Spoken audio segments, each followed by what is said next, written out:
ওনাকে আগে বুথে এজেন্ট দিতে পারবেন নাকি সেই এজেন্টগুলোকে ঠিক করতে বলুন, ঠিক আছে?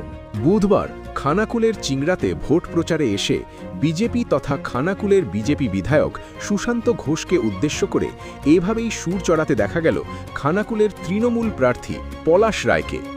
এদিন বিকালে চিংড়া পঞ্চায়েতের কেটেদল এলাকায় বাড়ি বাড়ি প্রচার করতে দেখা যায় পলাশকে। পরে সাংবাদিকদের প্রশ্নের উত্তরে পলাশ দাবি করেন, চিংড়া এলাকায় বিজেপির অপশাসন থেকে মুক্তি পাওয়ার জন্য মানুষ মুখিয়ে রয়েছে।